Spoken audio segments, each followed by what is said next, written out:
Video में हम लोग जानेंगे कि कैसे आपके पास 10 लाख रुपए होना आपकी लाइफ को पूरी तरह से बदल सकता है, ना सिर्फ फाइनेंशियली बल्कि मेंटल लेवल पर भी। बट इससे पहले हम एक बेसिक लेकिन एक इम्पॉर्टेंट कॉन्सेप्ट नेटवर्थ को समझ लेते हैं, क्योंकि बहुत से लोग नेटवर्थ को लेकर काफी कंफ्यूज रहते हैं। देखो, बैंक के अंदर 10 लाख रुपए होने में और 10 लाख की नेटवर्थ होने में बहुत फर्क है। नेटवर्थ कैलकुलेट करने के लिए आपके टोटल एसेट्स जैसे bank balance, investment, real estate, luxury items, इन सब की वैल्यू में से आपकी टोटल लायबिलिटीज जैसे लोन, बिल्स, क्रेडिट कार्ड वगैरह, इनकी वैल्यू को डिडक्ट किया जाता है। अच्छा, इसको थोड़ा और सिंपल तरीके से समझते हैं। जैसे आलोक और रवि दो दोस्त हैं। आलोक के बैंक बैलेंस में अभी 12 लाख रुपए हैं, बट उसके सर पर 3 लाख रुपए का कार्ड लोन है, जो डेफिनेटली उसके लिए एक लायबिलिटी है। तो आलोक की यहाँ net worth 12 lakh minus 3 lakh is equal to 9 lakh रुपए है। जबकि दूसरी तरफ रवि के बैंक बैलेंस में 10 लाख रुपए हैं और उसके पास 10 लाख रुपए का एक छोटा फ्लैट भी है। लेकिन इसके अलावा रवि के ऊपर 9 लाख रुपए का होम लोन और 15 लाख रुपए का कार लोन भी है। तो रवि की net worth 10 lakh bank deposit plus 10 lakh का flat, but minus 9 lakh home loan और minus 15 lakh for car loan, मतलब 20 लाख के टोटल एसेट्स तो हैं, बट 24 लाख की लायबिलिटी भी है।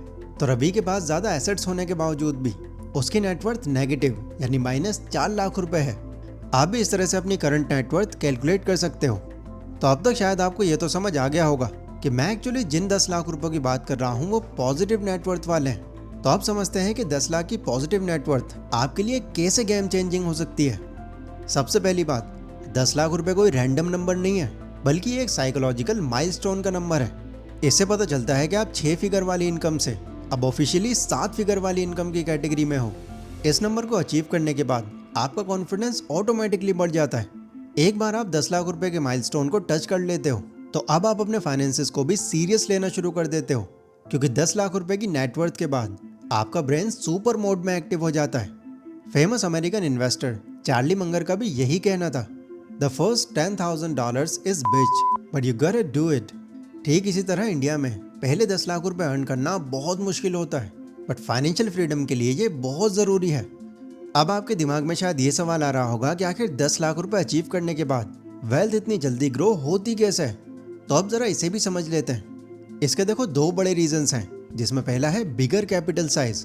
10 लाख रुपए का माइलस्टोन अचीव करने के बाद आपके इन्वेस्टेड कैपिटल का साइज बड़ा हो जाता है, जिससे आपको रिटर्न्स भी ज़्यादा मिलती हैं, क्योंकि तब आपकी चॉइसेस और अपॉर्चुनिटीज़ का स्कोप काफ़ी ज़्यादा बढ़ जाता है। जैसे मान लो अगर 2 लोग विनोद और आकाश एक साथ फोटोग्राफी प्रोजेक्ट शुरू करते हैं। विनोद के पास सिर्फ 2 लाख रुपए हैं, तो इसमें शायद वो एक अच्छी क्वालिटी का DSLR कैमरा तो खरीद पाएगा, बट इसके अलावा उसके पास बाकी गियर्स के पैसे नहीं होंगे, या होंगे भी तो काफ़ी लिमिट में, और इन सब में वो छोटे असाइनमेंट्स ही पकड़ पाएगा। जबकि आकाश के पास 10 लाख रुपए हैं, तो वो इनसे एक high and camera, lenses, drone और एडिटिंग सेटअप, ये सब चीज़ें अफोर्ड कर पाएगा। एंड इन्हीं सब चीज़ों के चलते उसको ज़्यादा प्रीमियम क्लाइंट्स मिलेंगे। वो इजीली डेस्टिनेशन शूट्स करेगा और अपना काम नेक्स्ट लेवल पर ले जाएगा। कुल मिलाकर ज़्यादा कैपिटल होने पर आप बड़ा सोचने लगते हो और ज़्यादा इम्पैक्टफुल काम कर पाते हो। सेकंड रीज़न है इम्प्रूव्ड फाइनेंशियल नॉलेज। अच्छा, जब लोगों के पास में कम पैसा होता है तो उस टाइम वो जल्दी पैसा बनाने के चक्कर में जहाँ भी ठीक लगता है वहीं पैसा लगा देते हैं। लेकिन जब उनके पास 10 लाख रुपए जैसा एक बड़ा अमाउंट होता है तो फिर वो अपने पैसों के डिसीजंस को लेकर ऑटोमेटिकली ज़्यादा सीरियस हो जाते हैं। वो कहीं भी पैसा लगाने से पहले 10 बार उसको लेकर रिसर्च करते हैं, सही जानकारी जुटाते हैं एंड पूरी सहूलियत होने के बाद ही वो पैसा डालते हैं। ऐसा करने से ना सिर्फ उनका रिस्क कम होता है, बल्कि फाइनेंशियल नॉलेज भी उनकी इम्प्रूव होती है। अब ये तो हो गए फाइनेंशियल बेनिफिट्स। 10 लाख रुपए होने से मेंटल बेनिफिट्स क्या होते हैं, अब जरा ये भी समझ लेते हैं। Discipline and character. 10 लाख रुपए सेव करना कोई छोटी बात नहीं है। इस सेविंग जर्नी में आप सिर्फ पैसा ही नहीं बल्कि अपना कैरेक्टर भी बिल्ड करते हो, क्योंकि इस प्रोसेस में आपको अपने खर्चे कंट्रोल करने पड़ते हैं, फोमो से बचना होता है, अपने इंस्टेंट डिजायर को डिले करना पड़ता है और कॉन्सिस्टेंटली बजटिंग, सेविंग्स और इंश्योरेंस जैसी हैबिट्स डेवलप करनी पड़ती हैं। और बाद में फिर यही फाइनेंशियल डिसिप्लिन धीरे धीरे आपकी पर्सनालिटी का एक हिस्सा बन जाता है। Number 2, freedom from survival mode. 10 lakh रुपए की सेविंग्स आपको ऑप्शंस की पावर देती है। जैसे अगर आप किसी टॉक्सिक जॉब में हो तो आप उसको ना कह सकते हो, जल्दबाजी में लिए गए फैसलों से बच सकते हो और ऐसे काम या स्किल्स परस्यू कर सकते हो जो सच में आपके गोल से अलाइन करते हो। ये आपको एक तरह का सुकून देता है। लाइफ की छोटी छोटी खुशियों पर गिल्ट या एंजाइटी के बिना खर्च करने की फ्रीडम देता है।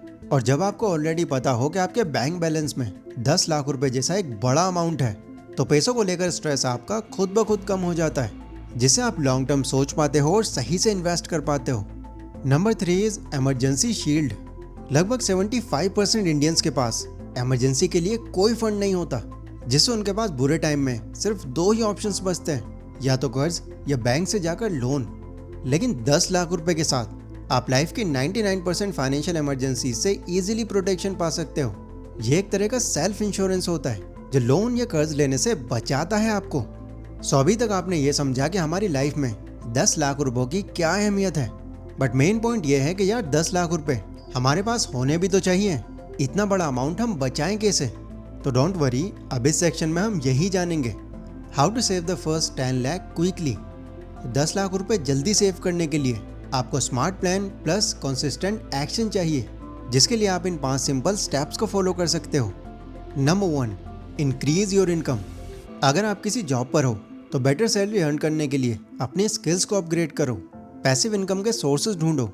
बोट फाउंडर के अमन गुप्ता जब अपने शुरुआती फेज में थे तो उन्हें कम टाइम में एक्स्ट्रा इनकम और ज़्यादा एक्सपीरियंस हासिल करना था, जिसके लिए उन्होंने अपनी कॉर्पोरेट जॉब के साथ साथ कुछ साइड जॉब्स भी करनी शुरू कर दी।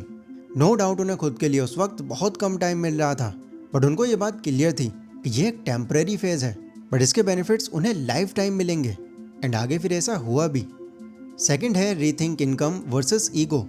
अक्सर लोगों को लगता है कि सेविंग सिर्फ तब पॉसिबल है जब उनकी इनकम ज़्यादा हो, लेकिन रियलिटी में सेविंग का इनकम से कम और ईगो से ज़्यादा कनेक्शन है। यानी मान लो अगर किसी की सैलरी 1 लाख रुपए महीना है, बट उसने अपनी हैबिट्स और खर्चे कुछ ऐसे बनाए हुए हैं कि उसके पास पैसा आता है और महीने के अंदर सारा चला भी जाता है, तो ऐसे लोगों के लिए 10 लाख रुपए तो क्या 5 लाख की सेविंग्स करना भी बहुत मुश्किल पड़ता है।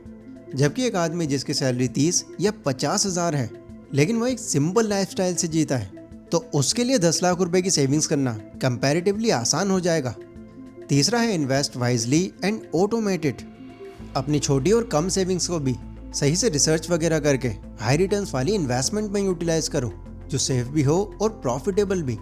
एंड इसके बाद अगर पॉसिबल हो सके तो उसे ऑटोमेट भी कर दो, जिससे आप किसी भी एक्सक्यूज की वजह से इन्वेस्टमेंट को इग्नोर ना करो और वो बाय डिफॉल्ट होती रहे।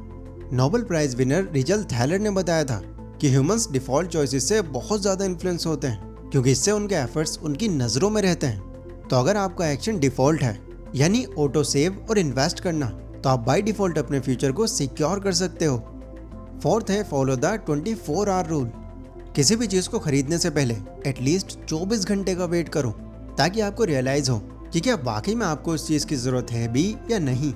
इससे आप इम्पल्सिव बाइंग से बच पाओगे और वो पैसा जो एक जगह अननेसेसरी जाने वाला था उसे सेव कर पाओगे।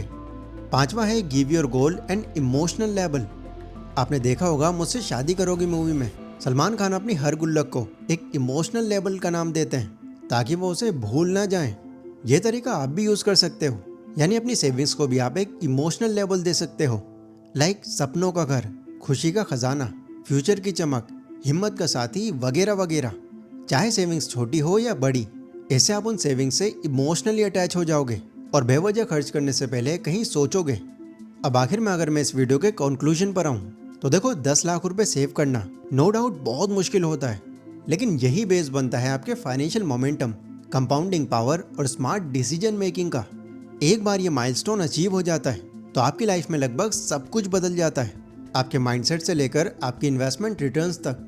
10 लाख तक पहुंचना सिर्फ कोई फाइनेंशियल गोल नहीं होता, बल्कि एक टर्निंग पॉइंट होता है जो ना सिर्फ आपको सेल्फ कॉन्फिडेंस देता है, बल्कि बुरे हालातों से भी बचाता है। तो फाइनेंशियल कंडीशन अपनी सही करने के लिए सीधा करोड़पति बनने के बारे में मत सोचो, उसके बजाय 10 लाख रुपए को अपना पहला फाइनेंशियल माइलस्टोन बनाओ, जो सुनने में सेंस भी बनाता है और आपके लिए अचीवेबल भी है। ये वीडियो अगर आपको पसंद आई हो तो इसको लाइक